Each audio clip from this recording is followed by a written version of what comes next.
Hi everybody, my name is Anthony Stover, and the topic of my talk today, my presentation, is the Crimson Worm, or subtitled Finding the Creator, or Proof of the Creator in Creation. I remember being like 14 years old, and I was sitting in church, and I was listening to the preacher pounding on the pulpit, talking about how we need to witness to atheists, and we need to show them the Bible. And I remember sitting there thinking, you can't show an atheist the Bible. They don't believe the Bible. How do we witness to people who don't believe the Bible? To show them in the Bible that the Bible says it's true is a logical flaw. It's called an appeal to authority. It's basically like saying, I said I'm the king, therefore I must be the king because I, the king, said it. It's pretzel logic. So I'm just going to kind of go through in a bigger sense, and I'm writing a book that'll have a lot more details in it. But I'm going to go through a bigger sense of how do we have proof of the Creator, and how can we prove Abba or God or Yah, whatever you want to call him. How do we prove him through what he has made? He says even the rocks cry out his name. He says proof of him is in the stars. It's written all around us. So how do we use it? We're gonna start with like the macro of, say, the actual concept behind creation, and that pattern, which is the pattern of Yeshua, who is the Creator. What was his life? What was his purpose? And if we can find the reason or the purpose of his life, we can answer the question that has been called the unanswerable question. What is the meaning of life? So we'll start with a little preface here. I will be using my notes. I think a lot of thoughts, but I have a terrible memory, so I kind of wrote stuff down. So if you are thrown off by me checking my notes, I'm sorry. I have to do it. I can't remember stuff like I used to, and I couldn't do it well back then either. So we'll start with a preface. I would consider, as an artist myself, I would consider the creation of the world as the only art form. There's nothing new under the sun. It is pure art. He purely created. He invented everything. And he followed the pattern of what existed within him. He is good. And so if he did that and made this world, then anything we do is a copy of what he does, or a copy of his ability to create. It's not actual creation. It's copy and paste. Nobody can make anything new. We can only take parts of different things and put them together to make something new-ish.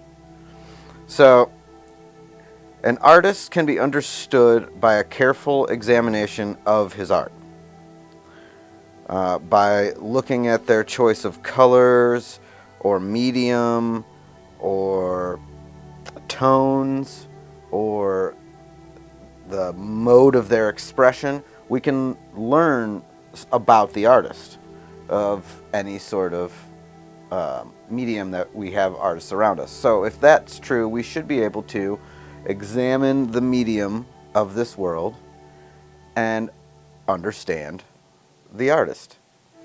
Each glimpse into the art will solidify exactly what the artist has created. And then what has been created makes room for the most important question. Why?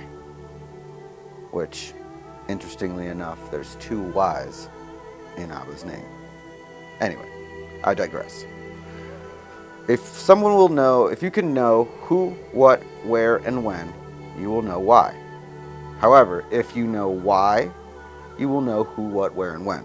So if we can look into and find out why this place was made, we are learning exponentially about the artist through the art, the medium he has created. It lets us know that there are secrets woven into the fabric of this reality. And this is why the nature of this world matters. Every pixel, every line, every molecule, every atom all matter because they were all placed. And they were all placed. Why? If they were placed for a reason, then they are placed on purpose. If they are placed on purpose, they are important. And every layer we get one more data point closer to understanding our Creator as much as the clay can know the potter. Does that make sense? We can only... The clay cannot fully understand the potter, but all he can understand is why he made the clay and the things in the clay. So rather than, if we cannot know him directly, we must know him through what he has made here, through his art. This is the first section. We'll call this 1-1. This is pre-creation, or in the middle of creation. This will be what I'll call the push into the void. By the laws of nature, every action has an equal and opposite reaction. That's Newton's third law of motion. However, this would be impossible without the presence of empty space, or the void, or the vacuum. And because in that empty space, none, you are now able to differentiate between actions. I'll explain that a little bit. We'll call it all or nothing. Let's think of it for right now as 1 and 0, all or nothing. In a static state with no motion, no movement, everything is what it is. 1 and 0 can be rendered as infinite all and infinite none, because there's no differentiating. All none is none, all one is one. All good is good, all evil is evil. This is the baseline of creation. It's binary. It's 1 and 0.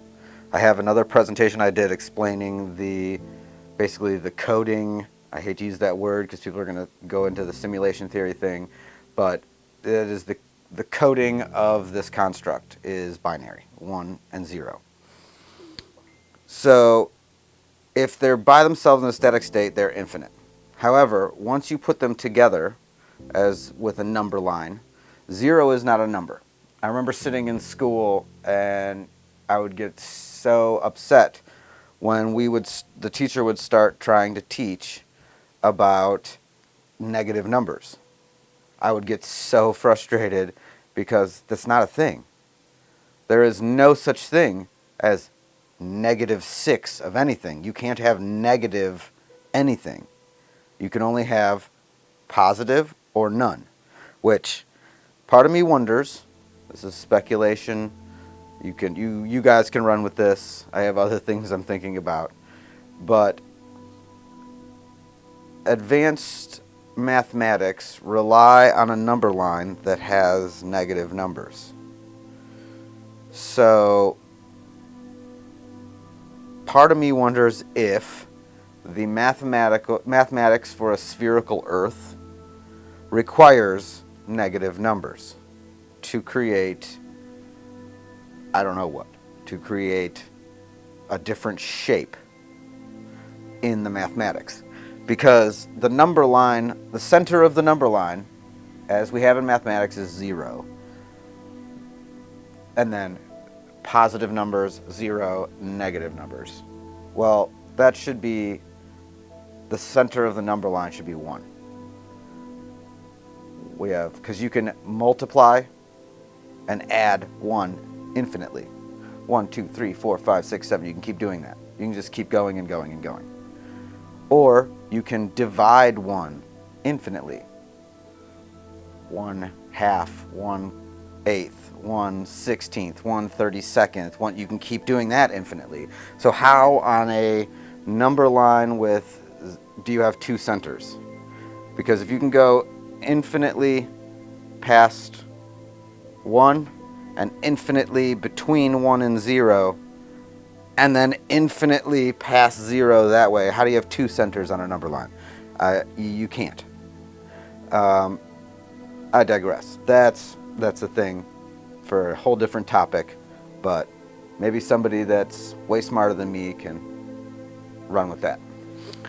So back to the number line. So if you add 0 as a placeholder, because it's not a number, if you add it as a placeholder, then it gives motion to 1, because 1 by itself is infinite.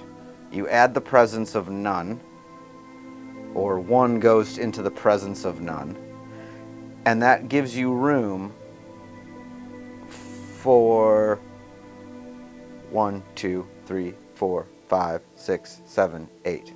0, 1, 2, 3. It's a placeholder that makes linear motion. So,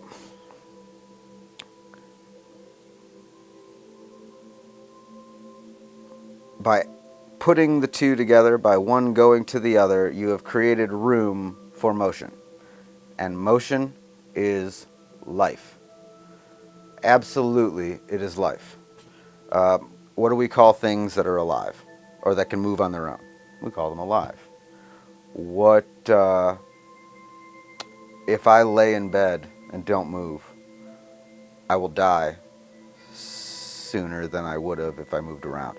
If motion is life. If I leave my car in the driveway, sitting, not running, it will deteriorate at an exponential rate. This is the verse, the lukewarm, the static, the neither-siders are spewed out. Because motion is life. Choose you this day whom you will serve, he says. If you don't choose, you're going to get spewed out. So, it is apparent to us by common sense that we live in a realm of opposition.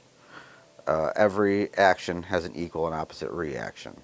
For every up, there's down. For every left, there's right. For every forward, there's backwards. That's opposition. There's opposites to everything. It also applies to time. For every future, there's past. For every past, there's future. And the participant, you, me, we are always in the center point. The future is always ahead of us.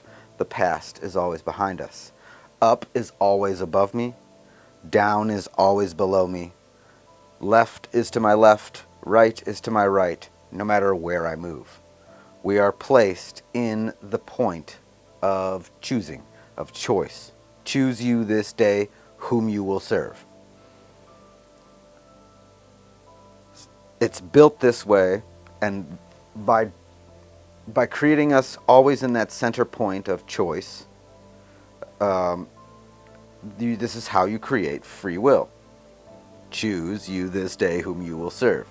That's the idea of this place. To choose him. To choose him and be him and be like him, I guess is better. We can't be him, we can only be like him.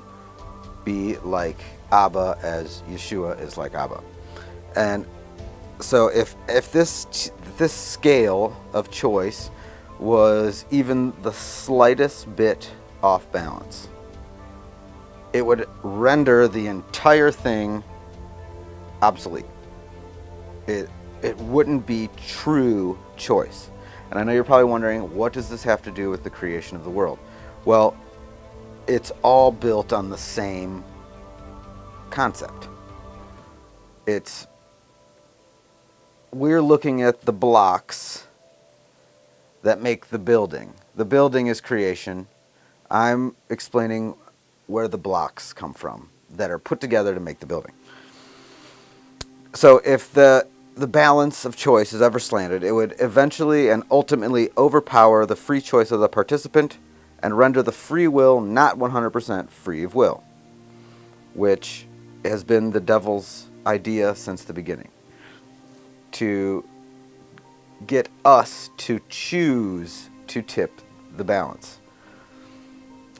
In an all or nothing environment, even the smallest point of, if you render even the smallest point of all to corruption, the entire point becomes corrupt. In a black and white world, black, white, left, right, up, down, in, out, future, past, there is no such thing as gray. And even if you were to look on your computer at a gray, just pick a gray swatch on your computer and zoom in. Computers are binary. They're built on the same, it's a kind of a copy of what this world is built on. And you were to pick a gray square and zoom into it. At a certain point, the square would be no longer gray. It would be a compilation of black and white squares put together that zoomed out appear gray. On a balanced plane, we'll use, for example, for sake of example, a seesaw, a children's toy in playgrounds. I don't know if there's another name for them. I only know them as seesaw. The one action will always affect the other, and in order for a person to go up on one end of the seesaw, they have to push themselves up, and in doing that, they push the other person down. And in an enclosed environment built on a scale of choice, the elites, under the control of and the guidance of the enemy, the spiritual enemy of the heavens, have been pushing people down to raise themselves up. It has to be done that way, because the balance has to be kept. The balance of, not the balance level, the balance, the ability to balance must be kept. Because energy cannot be created or destroyed, it has to flow. So if the ability to choose is built on the idea of the one, the all, pushing into the void, as we see in Genesis, the earth was without form and void, and Abba spoke into it. So if he spoke, he put energy, he put part of himself, part of his life, his motion into it. He put the first bit of motion into it. So if these are the blocks on which it's built, then you can't start destroying the blocks and expect the house to stand, or the building to stand. So if it's a flow, because let's backtrack just slightly. Let's talk about, this is a good time to do this, what is the meaning of life, by looking at what was the meaning of Yeshua's life, of the Creator's life. It's simple. Sacrifice. Sacrifice.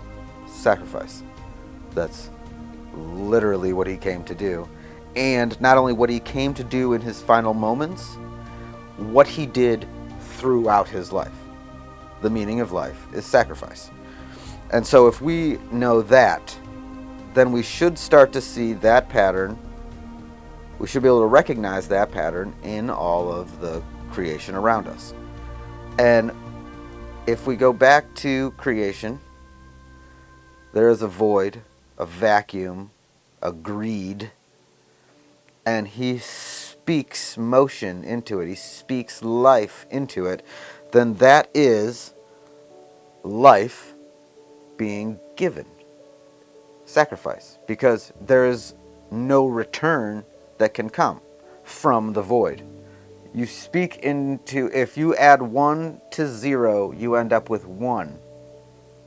they're together. There's no longer 1 and 0. There's just 1 because you added them together. But 0 did not contribute. It is none. So that is the idea of sacrifice, adding 1 to 0 so that everything can be 1. And that creates that push into the void with life, into the vacuum, into the greed with life, as sacrifice makes a flow. And if nothing is being returned from the void, from the greed, then it is a flow. It is a flow of power. It is a flow of energy, a flow of life. And that flow cannot be created nor destroyed because it's not from us.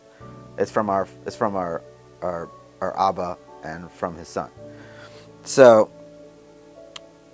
humans and our wills that he's given us comprise a large portion of that flow. So the enemy he cannot adjust the flow himself.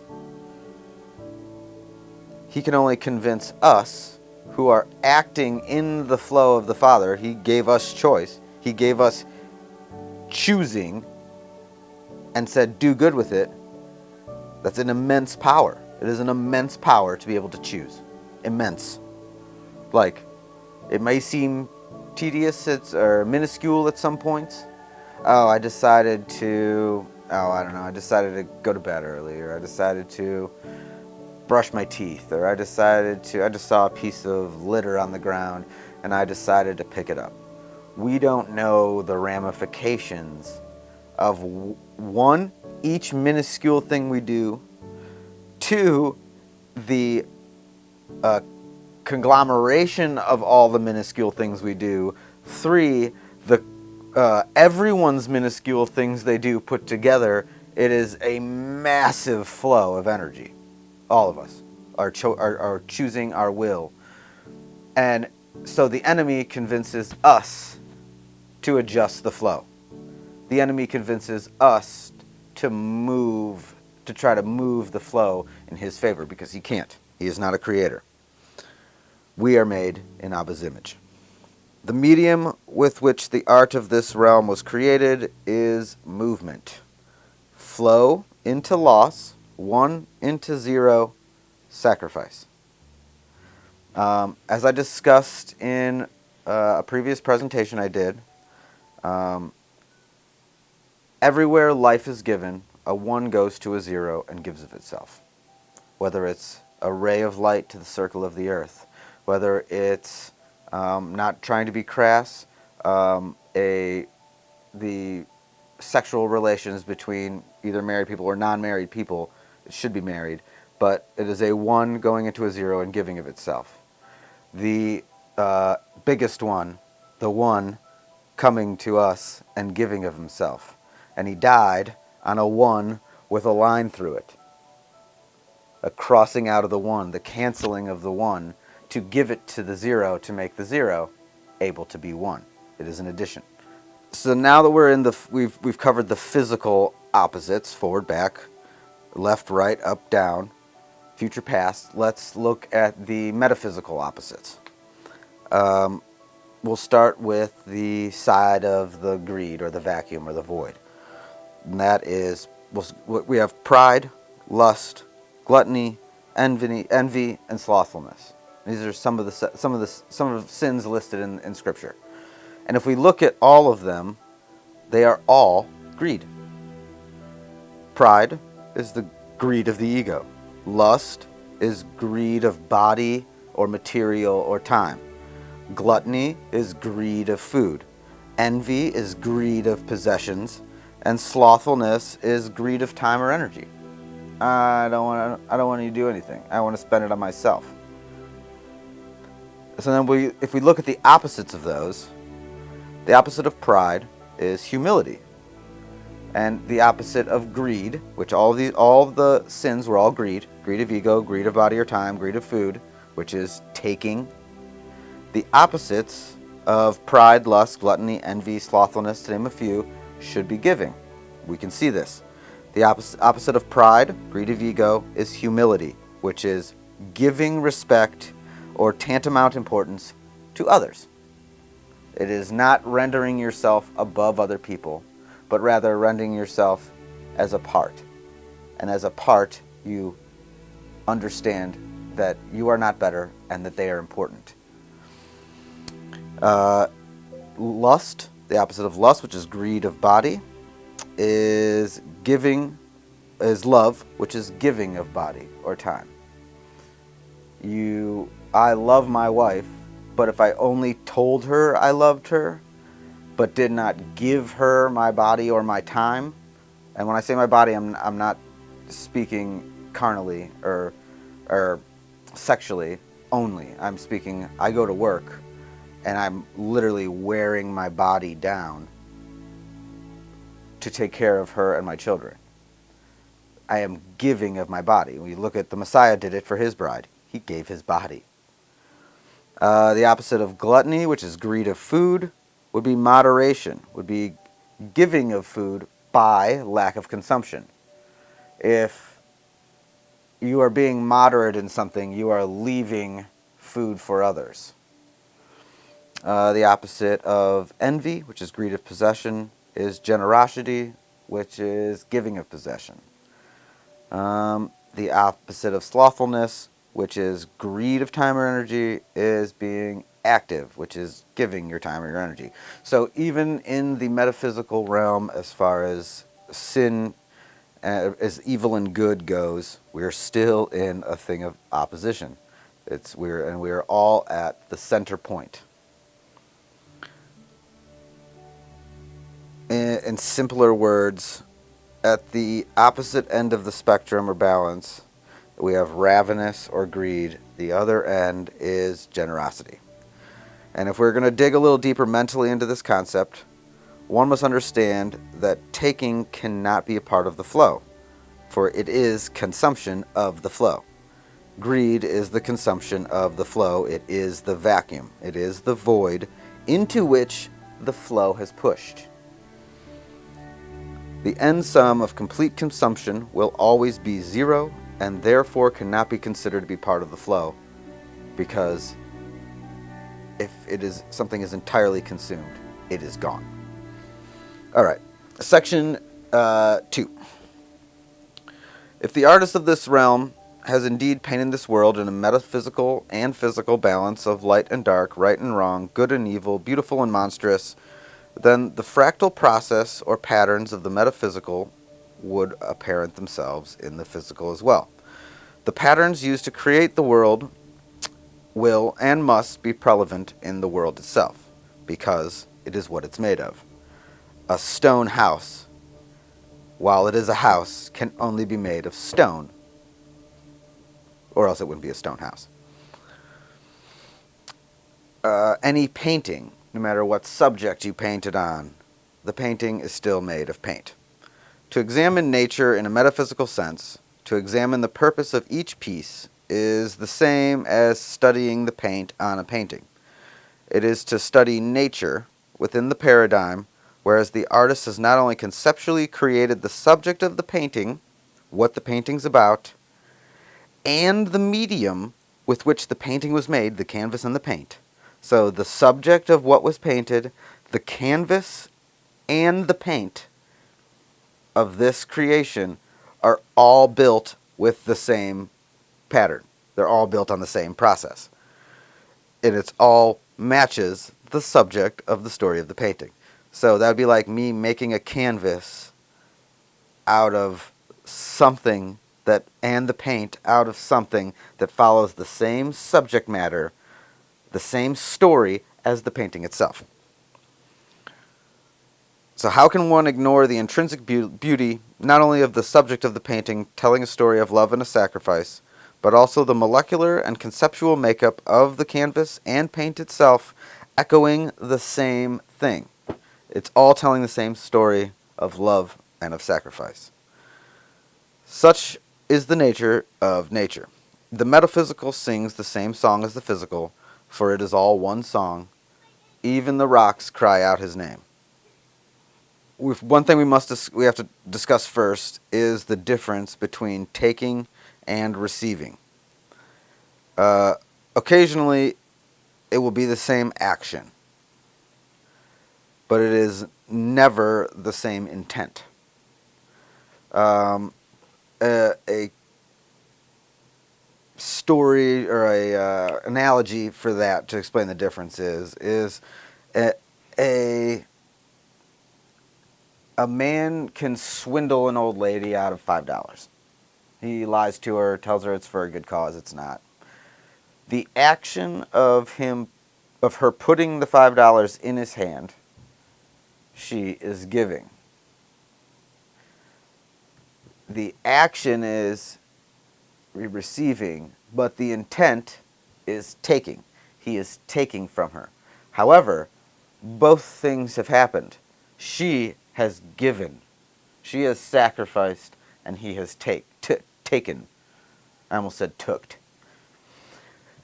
So the action itself does not necessarily set what is really happening. It is the intent behind the action. And this applies to our free will and the will of the Creator. On the other end of the spectrum, in a realm built on a balance of sacrifice and greed, 1 and 0, created by a flow into the void, the 1 going into the 0, the 1 plus 0 equals 1. At its apex, the sacrifice is to put one's entire wavelength or frequency into the building up of another entity besides one's own self. This would be giving one's life for another. That is the highest point of sacrifice. Greater love hath this. Greater love hath no man than this, than a man lay down his life for his friends. The greatest form of sacrifice is giving where there cannot be any return, any expected return. Um, I can't tell somebody, hey man, I'll die for you if you give me $100,000. How? I'll never get the money because I'll be dead. So, for one person to give their life for another person, there is no greater sacrifice than that because there is no return. So, the amount of sacrifice that is perceived in an action is perceived by how much return the sacrificer has intended, and it's a varying scale, and that's why he says, "Greater love hath no man than this," because there's nothing greater, but there's less, but it's still love. Like, hey, I can help you do something harder, and you help me do something easier. One person has sacrificed more. They have not expected an equal return. Once you expect an equal return, it is no longer love, it is now business. So that has to be stated. Dead men cannot receive anything physical in return or exchange. To give more than expected in return is sacrifice. To expect more than given in return is greed. To expect your return, to expect your give and your return to be equal is business. This applies to all movements. All movements are currents. Therefore, all movements are currencies. And this applies to all the currencies of time, money, or energy. So now with that being said, now we can start to look at nature and sort of get to the point. That was the foundation for finding that pattern. Sacrifice, giving more than is expected in return, or giving without expectation of return in nature. And by doing that, we will find proof of the Creator. Now that we have kind of like set the building blocks and kind of discussed how literally creation itself was built on the concept of sacrifice on a metaphysical level, on the flow pushing into the void of the vacuum. Let's step back into our realm, what we were given dominion over, and see how many examples we can find of sacrifice and self-sacrifice in the things here that we call alive. There. Now that's a little better. It's a little calmer. And now that we're out in nature, getting some fresh air, let's take a look around into Yah's creation and see what are the different examples we can find of various things. With more careful consideration, since we know in the balance system there is selfishness, greed, and business, which is mutual benefit, and sacrifice, which is solely the other's benefit. Let's kind of look and see what kind of examples we can find of this in nature, and does the animal kingdom itself follow these same principles of balance. You guys know me, I like the good news first. So let's start with self-sacrifice in the animal kingdom, and which is another word for that is altruism. So let's try to find altruism in the animal kingdom, and then we'll work into business, which is mutual benefit, and then into greed, which is personal benefit. Let's start with one animal we humans usually think of in a bad light. Our friends, the rats. Humans typically associate rats with selfish behavior. Consider the idiomatic expressions related to rodents, like to rat on someone means to speak out against an individual's bad behavior to make your own self look better. And a rat race refers to a fiercely competitive struggle. Rats, though, do exhibit selfless behavior. Researchers at Campilamod Center for the Unknown in Lisbon, Portugal, placed rats into pairs and provided one of the rats a choice. Open one door and get food for yourself, or open another and both rats get food. And out of 15 rats tested, all but one made the unselfish choices to open both doors. The rats in fact selected the pro-seal outcome around 70% of the time. These findings are in line with previous studies that show rats seem to have each other's back. They will attempt to free a trapped comrade and exhibit pain and anxiety responses at the sight of another rat in distress. So we're seeing empathy in rats. Okay, how about man's best friend, the dog? Dogs are famously referred to as man's best friend, but there are other species as well with whom dogs have established friendships.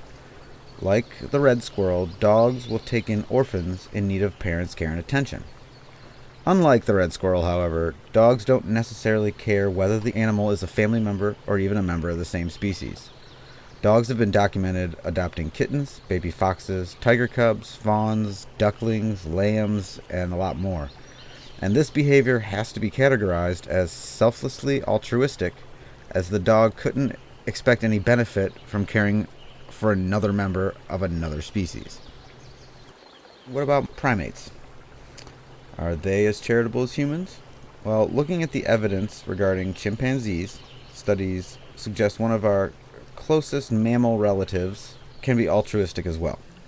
Although some previous studies have concluded that chimps were indifferent to the welfare of their own kind, proceedings of the National Academy of Sciences in 2011 shows that these primates engaged in empathy-based altruism, based on an experiment similar in design to the one conducted on the rats, with a food reward either going to one animal or a pair depending on the choice of the subject.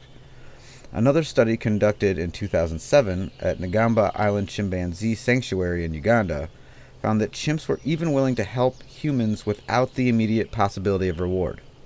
Chimps in the wild also have shown similar cooperative behavior, with relatives regularly sharing food and adopting orphans within the group whose parents have died. Then we have an animal that I find adorable, bats. Vampire bats aren't cuddly looking. I think they're cute, though. Anything with the reputation for consuming the blood of its prey is not going to get a lot of friends. But vampire bats look out for their own family.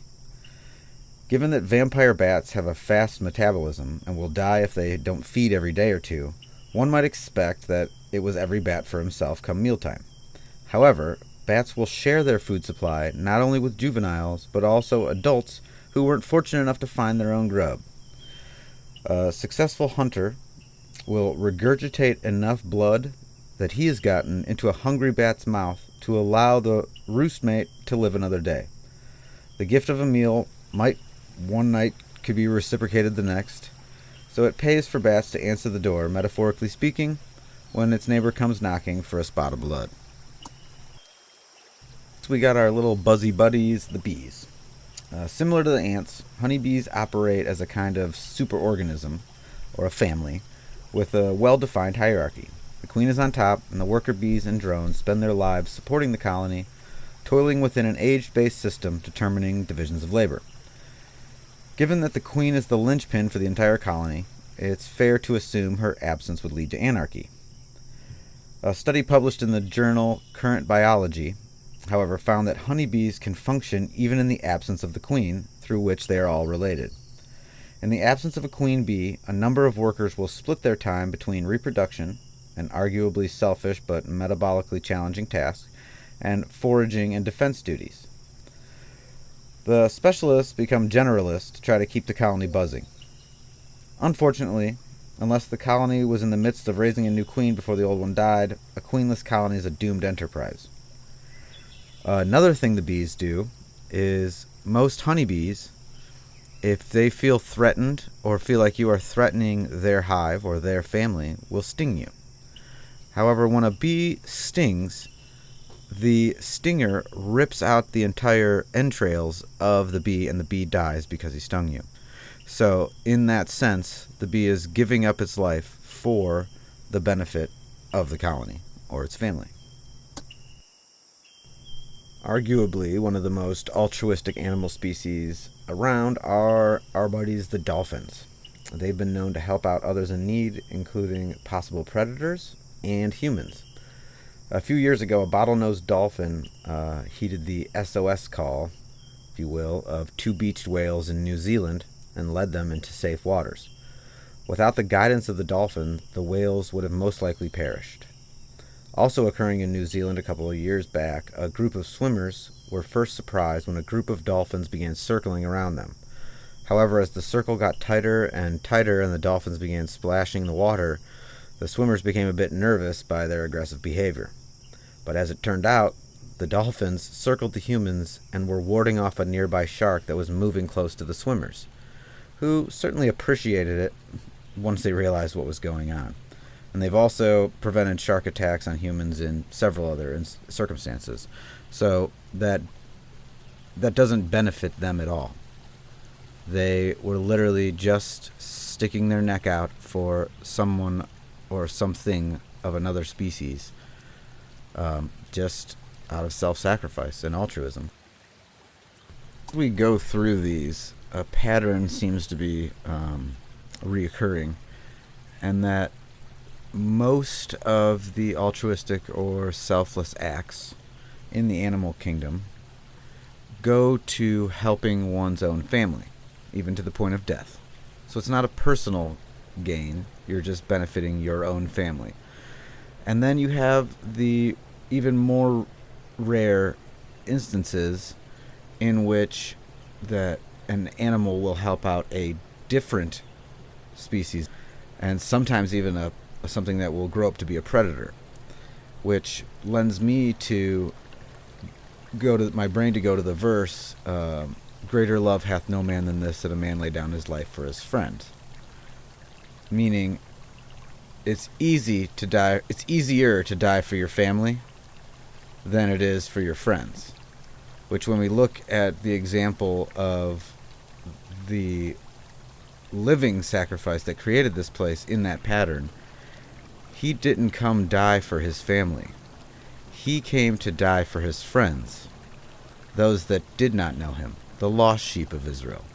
And in that, through his death, we can become his family. But first, we're his friends. Another more extreme self-sacrifice in the animal kingdom, and that is the spider species Stegodipus. And what the Stegodipus mother does is, as soon as her offspring are born, she lets all of her children eat her.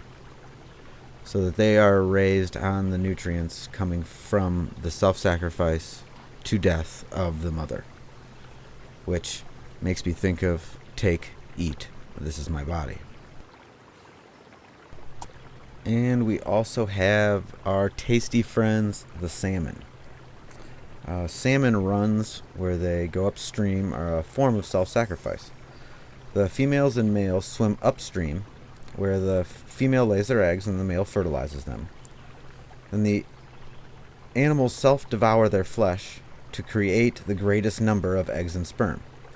After laying the eggs and external sperm applied, then they die, and their bodies feed carnivores in the place where they laid their eggs to draw attention away from the eggs. So literally, in giving birth, they die. And it reminds me yet again of the Messiah and his pattern of sacrifice, wherein we can be born again through his death. Some more examples of self-sacrifice to death in parental form in nature. There's a few here. We have the Caecilians, and they look like huge worms, but they're in fact amphibians. And they're found in almost every rainforest, but these extraordinary animals spend most of their time in underground lairs. Here, their mother feeds her larvae by letting them lick a secretion at the opening on her body called a cloaca. And in a more gruesome twist, she lets her babies, which have sharp, tiny teeth, tear off and eat her fatty, nutrient skin, which she regrows her skin every 3 days to help keep feeding them. That's not to death, but that's still a good sacrifice. Some other self-sacrificing animal moms go even farther. Black lace weaver spider's mother will switch on her baby's cannibalistic instincts by pushing down on top of her spiderlings, which then devour her.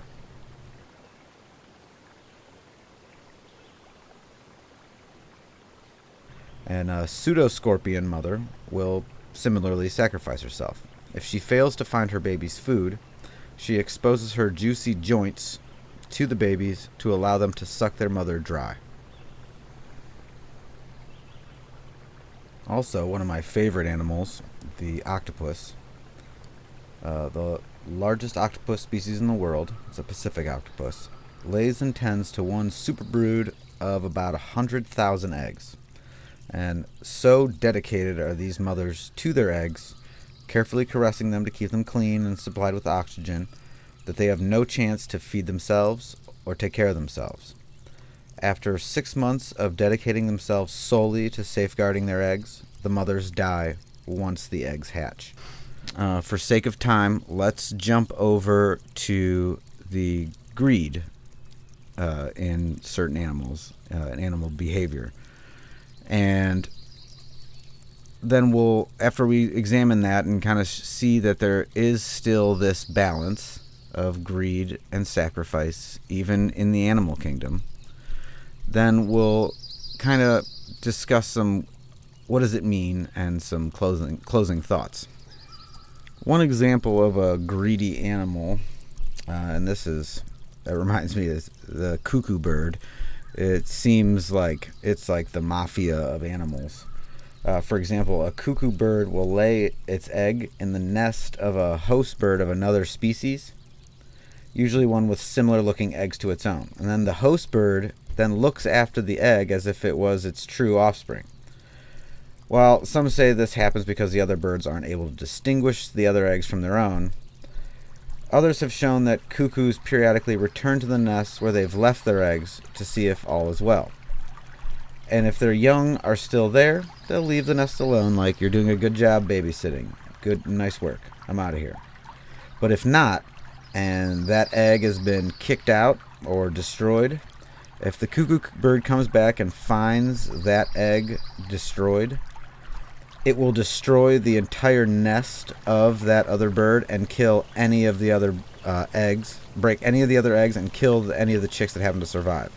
So taking care of a cuckoo's offspring might just be a way to protect, for a host bird to protect what she has left. And just like in humans, some animals do certain acts that look selfish but have more um, hidden selfish motives. Like the example is before of a man conning an old lady into giving him $5. This next animal is the animal version of the boy in class that he doesn't finish his lunch, and there's another student who's hungry, and he says, "Hey, can I have that?" And the kid who didn't finish his lunch is so selfish that he just destroys it. If I can't have it, you're not having it. And the animal we're talking about is the wolverine. This aggressive and powerful member of the weasel family has a reputation for being quite the bully. Wolverines can successfully fight off and chase away much larger animals, including bears, cougars, and even moose. Or meese? Is meese plural? No, I doubt it. There are even stories of a lone wolverine fending off an entire pack of wolves, even each one of which probably outweighing him by a lot. They also have the penchant for being smelly. Sometimes called the skunk bear. Wolverines frequently spray their territory, their food, their mates, and their offsprings, and even themselves with a mist from their anal glands. Given their toughness, the other animals are well advised to steer clear of the musky scent of the wolverine. Not surprisingly, wolverines are expert hunters, rarely preyed upon and comfortably at the top of their food web. Because their food sources are all in common with many other predators, they've become fierce bully competitors. Wolverines are known to chase away other scavengers from a carcass, and they have no shame in stealing a kill from a smaller wolverine or even a different animal. And they're gluttons. They're voracious eaters, greed, which has given rise to their various names in other languages, such as glutton in French, or gluttonous badger in Romanian, or fat belly in Finnish. In fact, the scientific name of the wolverine is gulo gulo, from the Latin word for gluttony. Although wolverines sound rather like playground bullies, this is all pretty standard food competition. So where does the greed come in? Well, after a wolverine has eaten all it can, whether it's from its own kill, something it found, or something it's stolen, it will actually spray the leftover food with its marking scent. And this might not seem so weird, and biologists once thought that the wolverines were simply marking the food to protect its next meal of leftovers. However, this does not seem to be the case. The wolverines rarely return to their leftovers. Sure, the distinctive wolverine scent alone is probably enough to dissuade many animals, but as it turns out that the spray of the wolverine, unlike that of the skunks, is highly acidic. So by spraying noxious carbolic acids onto the leftover foods, the wolverines are accelerating the spoiling process. So to summarize that, the wolverines have consumed all they can fit into their gluttonous stomachs, and then they try to spoil any leftovers so the other predators and scavengers can't eat them. And this is a definition of greed. It's not just about acquiring food or things, it's about having more than others and making sure others don't have it. We'll do several examples of animals that steal from other animals, which is, as we would know, a common byproduct of greed, or an action of greed. One would be the hyena. Despite their depiction in The Lion King as skeevy flea bags, hyenas are wily hunters who can survive on anything and travel in large, matriarchally organized clans. And they're savvy enough to snatch a fresh kill from animals who haven't learned to do their hunting when the hyena is asleep. It's a payback from when larger cats stole their own spoils, as a natural part of the animal kingdom's adaptive ecosystem. The burrowing owl. Pity the poor prairie dog, who does so much work building a habitat, only to see it taken over by a stranger proclaiming a very simple edict: your home or your life. The burrowing owl prefers to occupy a burrow that's already been dug out by a prairie dog, and is willing to eat the ones that aren't naturally submissive to its bullying. It's a truly parasitic relationship, and there's evidence showing that the burrowing owl populations are drastically depleted in areas where prairie dogs have been targeted for extermination. I can't quit you isn't the greatest consolation during the eviction process, but it's better than nothing. This next thieving insect, this is on another level. Thievery is common among animals, but the scorpion fly takes it to a whole new level. To mate with a female, the male scorpion fly must typically present her with the gift of food. Many forego the annoyance of having to hunt down a food item by simply stealing a dead insect from a spider's web. Others may swipe the gift of another would-be suitor and then present it to the female as his own.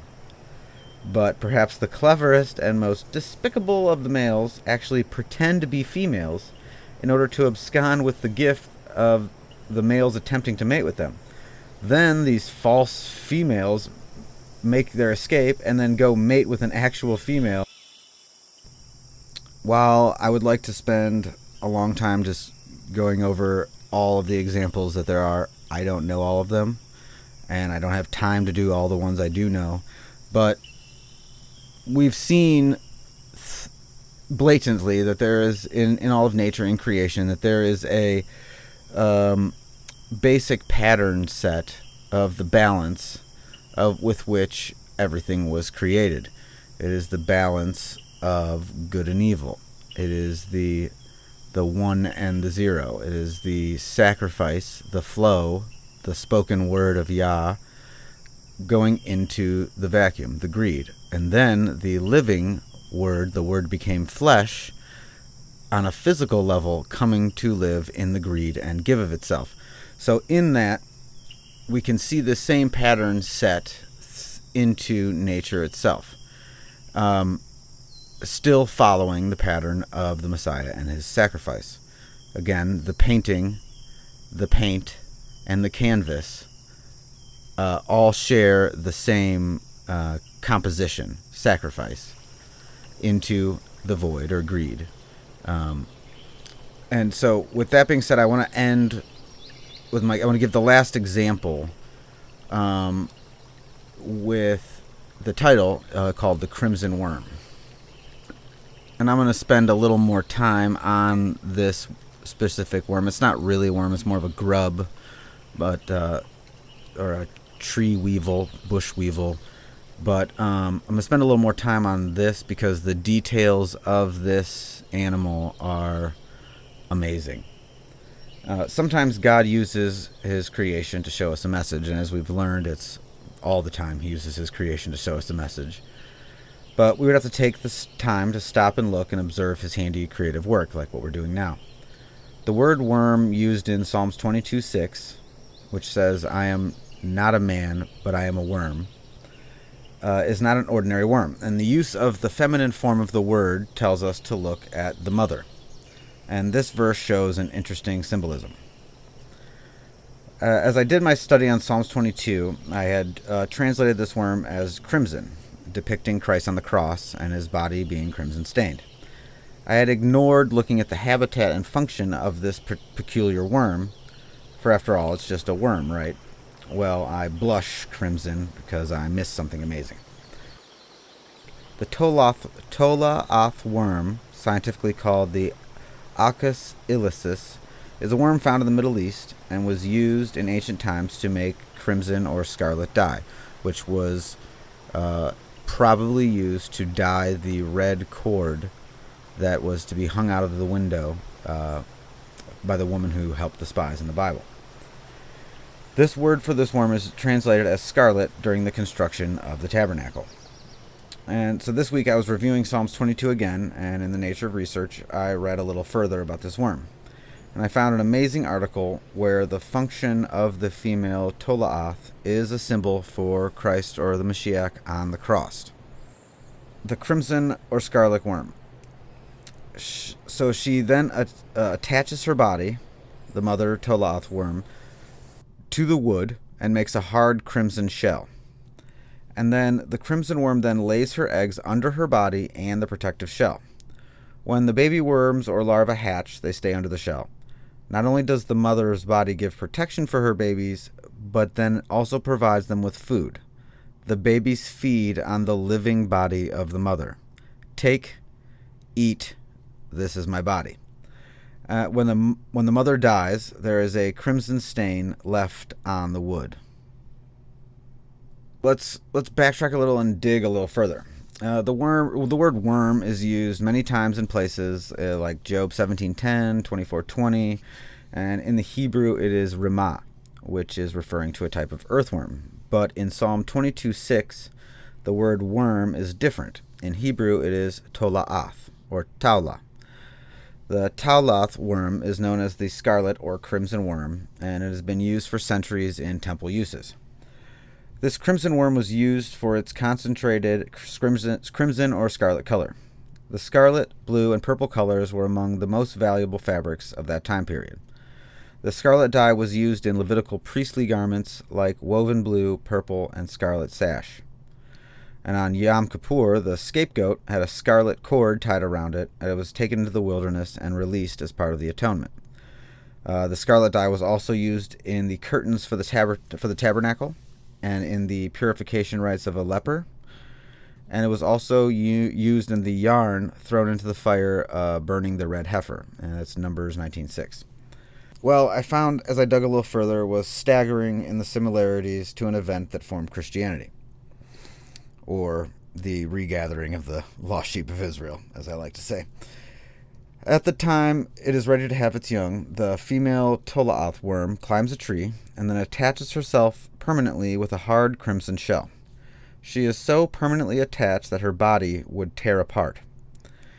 She then lays and hatches her eggs, and they stay under her shell, providing protection also as the larvae grow. They eat on her living body.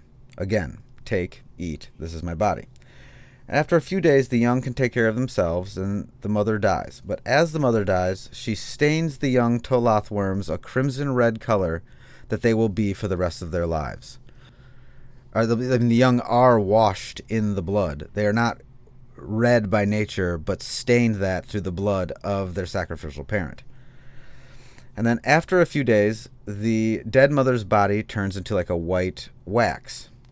So, as some of the last words of Yeshua spoke to us, he was teaching us a parable that we too will be stained scarlet red.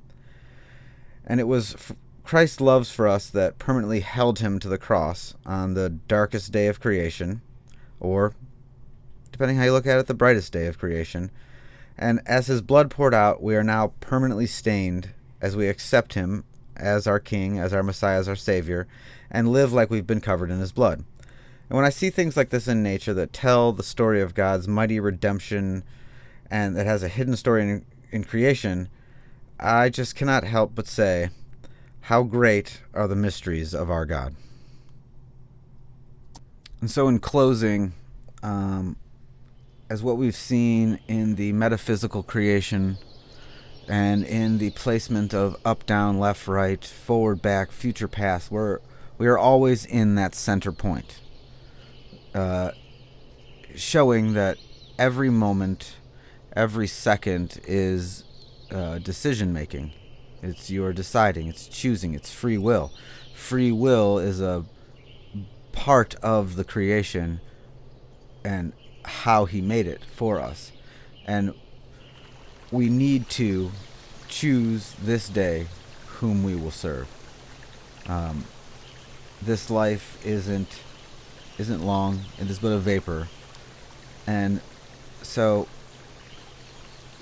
just like our Messiah, and unbelievably so, from the time he was born to the time he ultimately died for us and ended his own life at the hands of us, he chose throughout his entire existence, every decision, he chose what was right, what was righteous, what was good, so that he could stain us with his crimson blood, and he could wash us in his blood.